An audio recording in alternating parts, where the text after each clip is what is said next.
Universal News TV, votre chaîne d'information la plus crédible. Déclaration du président du Conseil de sécurité ce 11 mars 2020, lors de la réunion Paix et sécurité en Afrique.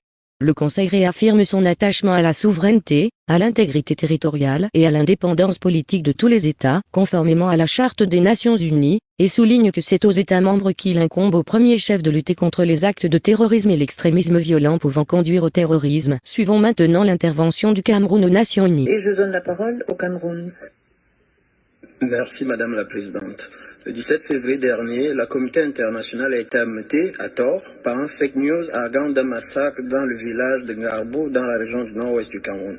Cette désinformation a été orchestrée, sans investigation préalable, par un responsable de l'OCHA qui, par la suite, a confessé aux autorités camerounaises avoir reçu de sa hiérarchie l'instruction de fabriquer un faux rapport pour ternir l'image de l'armée camerounaise et susciter une indignation généralisée. En somme, il s'agissait de la pure manipulation.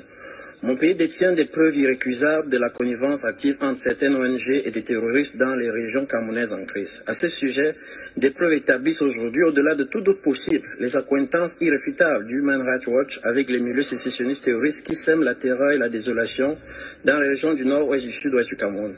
Bien plus grave, il a été découvert dans les convois humanitaires de certaines ONG des armes et des munitions, des téléphones portables, des téléphones satellitaires Turaya et des jumelles destinées aux sécessionnistes terroristes.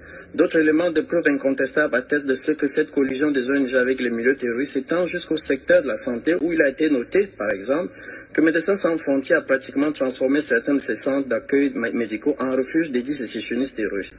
Mon pays s'étonne de cette attitude assimilable à celle des pyromanes qui sont les premiers à crier au feu. Ce comportement déplorable tend à sacraliser l'impression que l'on peut tranquillement piller, violer, incendier, kidnapper, mutiler, assassiner, défier l'autorité de l'État et des institutions républicaines dans la certitude d'une impunité pour leurs auteurs grâce à leur complicité avec des ONG prétendument humanitaires ou de défense des droits de l'homme. Le sécessionnisme, le terrorisme et la banalisation des logiques insurrectionnelles s'imposent comme des défis majeurs de ce XXIe siècle auxquels sont confrontés l'immense majorité des États membres de l'ONU. Le Cameroun n'y échappe pas. Comme c'est le cas sur les autres continents, le sécessionnisme, le terrorisme et les logiques insurrectionnelles doivent être condamnés avec la même énergie et clarté partout ailleurs, dont au Cameroun. Parce que la notion d'État de droit renvoie d'abord à un comportement au respect non négociable des institutions républicaines.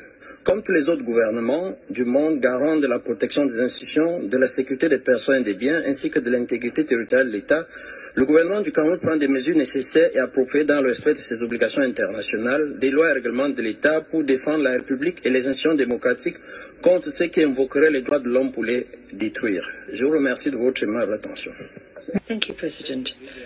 On the 17th of February last, the international community was startled and worried wrongly by a piece of fake news alleging a massacre in the village of Gabu in the northwest of Cameroon. This disinformation, without any investigation incidentally, was spread by an official of OCHA who subsequently confessed to the Cameroonian authorities that they had received instructions to fabricate a false report to stain the reputation of the Cameroonian army. Pure manipulation. My country has irrefutable proof of active connivance between certain NGOs and terrorists in our regions where we are suffering from instability. There are proofs these days which go beyond any doubt that Human Rights Watch, for example, is cooperating with terrorist secessionist groups in the northwest and southwest of Cameroon. Even more serious, recently in humanitarian convoys run by certain NGOs, we discovered weapons and munitions, portable telephones, satellite phones, and binoculars destined to the secessionist terrorists. Médecins Sans Frontières has practically turned some of its medical centers into refuges for these terrorists. We are rather surprised by this attitude, which is a bit like an arsonist being the first one to run into the street and shout fire.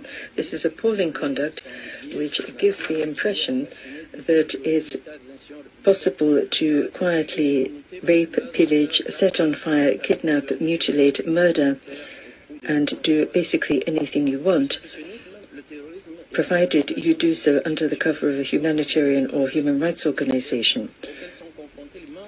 The secessionist movement, terrorism, and insurrections are part of major challenges in this century for most member states of the UN, not only for Cameroon, as is the case in other continents. Secessionist movements, terrorism, and insurrections should be condemned with the same strength and clarity all around the world.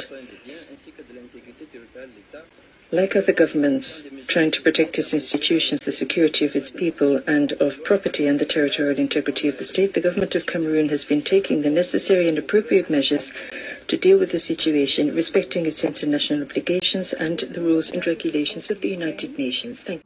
Vous êtes sur Universal News TV. Can I now give the floor to Cameroon? Merci Madame la Présidente. Le Cameroun s'associe à la déclaration du Like-Minded Group et à celle du mouvement des non-alignés. Le Cameroun voudrait rappeler la résolution 1373 du Conseil de sécurité adoptée sous le chapitre 7 de la Charte de l'ONU et qui est donc juridiquement contraignante. Elle prescrit aux États de lutter contre le terrorisme et son financement, y compris par un contrôle de leurs frontières. Aussi, mon pays sollicite-t-il de nouveau le soutien de ses partenaires bilatéraux et multilatéraux pour l'accompagner dans la voie de l'apaisement, notamment par l'assèchement des sources de financement et les poursuites judiciaires à l'encontre des activistes sécessionnistes établis dans différents pays européens et américains et qui incitent à la violence et aux actes terroristes dans ces régions du nord-ouest et du sud-ouest ou appellent au génocide contre des ethnies précises. De même, convient-il de dénoncer ces ONG, médias mainstream et autres activistes qui s'essaient à une vaine manipulation de l'opinion publique internationale en arguant sans investigation préalable ni fondement objectif et irréfutable de la perpétration des massacres de masse au Cameroun à l'encontre de sa minorité linguistique anglophone. Ces ONG affirment détenir des images satellitaires compromettantes pour les forces de défense et de sécurité camerounaises. D'où les questions suivantes que se posent les Camerounais. Ces puissants satellites ne voient-ils pas le nettoyage ethnique contre la minorité Mboro orchestré par les sécessionnistes terroristes? N'ont-ils pas vu lorsque Dame Florence Ayafo a été écartelée, violée, tuée et décapitée par ces sécessionnistes terroristes? Ne voit-il rien lorsque des hôpitaux comportant des malades sont incendiés par les mêmes sécessionnistes terroristes? Ne voit-il pas lorsque toutes les infrastructures sont systématiquement détruites par ces sécessionnistes terroristes? À l'évidence, pour ces ONG, médias mainstream et autres activistes, la protection des droits de l'homme signifie exclusivement la protection des droits de l'homme des terroristes et autres activistes, extrémistes. En tout état de cause, le Cameroun fait observer que la protection et la promotion des droits de l'homme nécessitent d'œuvrer au préalable pour la consolidation de la stabilité dans les États concernés. Car, en raison du caractère fragile de plusieurs États, il conviendrait plutôt de toujours privilégier les voies qui favorisent la consolidation des institutions légitimes et légales des dix États. Cela infère de discerner les contraintes et les enjeux induits, spécialement lorsqu'il s'agit de sociétés plurielles et complexes comme celles des pays africains. Par conséquent, le Cameroun estime judicieux de privilégier les options qui permettent de préserver une excellente collaboration avec les pays concernés, fondée sur le respect mutuel et le respect exclusif du droit international et donc de sa non-politisation. Je vous remercie de votre aimable attention. Thank you.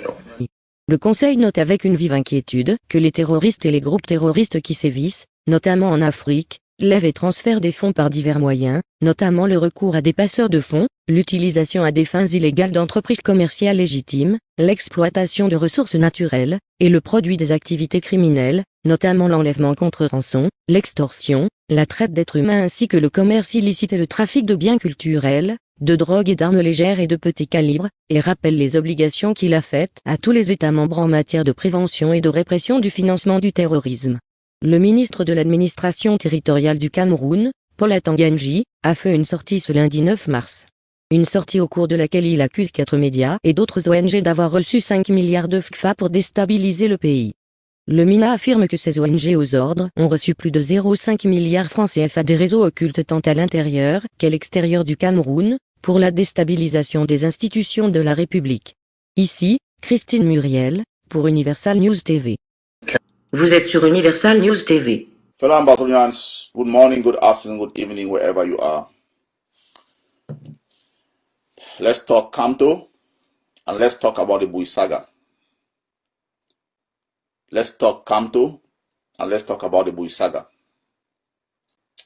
Fellow Ambazonians, Kamto is a very, very, very dangerous,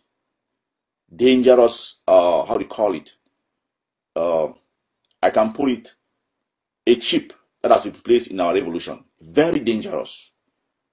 He is very, very dangerous. Don't give that man the least oxygen in our revolution. Because look at what's going on. Kamto might want to talk on our behalf, but he is not for one. He is for one Cameroon. We should understand that. He might want, they have given him all the space. They are playing mind games with us Ambazonians. Kamto has gone to France. He has spoken the French top-ranking brass. He's been touring Europe. He's touring because our problem is a sticky problem that people want to get out of it. Not to disturb, they want to maintain the status quo. Kamto has come to the Canada, Kamto has come to the US, he has met with people. He is presenting himself like someone who is soft enough and can talk to us and can solve the problem. There's not a problem. The issue is separation, total independence. Don't fall for Kamto. Kamto might come and say, I'll release all the prisoners, I'll build all your houses. There is one thing, we want independence. Kamto doesn't stand for independence. Don't you fall for Kamto. He might do all, even give reparation, give everything. Kamto is not for independence. He has made it very clear. We should meet that point. We should sink into our minds. Let's not, because we might soften ourselves up and soft shoe ourselves back into that position. What we have experienced in this generation, our future generation must not experience this. Whether Kamto comes for confederacy, we are going for straight independence. Don't be hoodwinked. Don't fall for it. Kamto might speak all the fine words. He might say, oh, they have maltreated Ambazonians, they have tormented you people, you have been abused. Oh, I'm going to make concessions, I'm going to free everybody from jail, and let's sit and talk. Look, if his agenda doesn't concern our separation, he is our arch enemy. Period. Don't fall for it. I see a lot of Ambazonians trying to listen to what this guy is saying. Oh, he had a rally, the rally was like, oh, I'm going to we should free all these guys. They're not supposed to be locked up. People, they were rejoiced, they were jeering and say, yeah, they are supposed to be freed. Oh, they have been maltreated and marginalized. Oh, we know all that. We want independence. That's it. And if you don't stand for independence, you are an enemy. You are not for us. Period. We should be very, very careful, Ambazonians. Don't you mess this whole thing up. Kamto is not for our independence. Don't you mess it up. Keep him, don't give him the least oxygen to. The error that some of us have done is giving him oxygen in our revolution. Kamto speaks for us. On what terms? If his language doesn't start from independence and end with independence for Southern Cameroon, then he is not for us. Don't fall prey to this sweet talk. Kamto can say, I'm going to free you people, I'm going to build your houses, I'm going to give you autonomy, I'm going to give you your council, you are going to run your affairs. But there's one thing. He might say we are going to stay as one country. Don't forget, we are fighting for total and unconditional independence. Don't soften up yourselves. We are deep in this whole thing and we have to get out as a free people. I want to ask you some Amazonas, where did they start off this whole sham thing? Federation. Where are we now? Assimilation. Fighting to not be assimilated. And then do you think that anybody will come into that? Even Kamto rules now. What do we know about the future governments in that country? Are you going to try to sing us back? With all the pains that we have suffered, you think that we're not going to release an inch of our independence? Even if you come and say, oh, we're going to take you back to the 1961 constitution, we will say that no, we don't want to even have anything to do with you people. Leave us. Go away. We are an independent nation with a flag, an anthem, and we'll have a military, we'll have everything. They are our neighbors. Merci de suivre Universal News TV sur YouTube. Nous vous rassurons que les informations que nous diffusons au quotidien sont suffisamment crédibles. Alors, n'hésitez pas à liker la vidéo si elle vous plaît, et si vous êtes nouveau sur la chaîne. N'oubliez pas de vous abonner et d'activer la cloche de notification pour ne pas rater nos prochaines vidéos.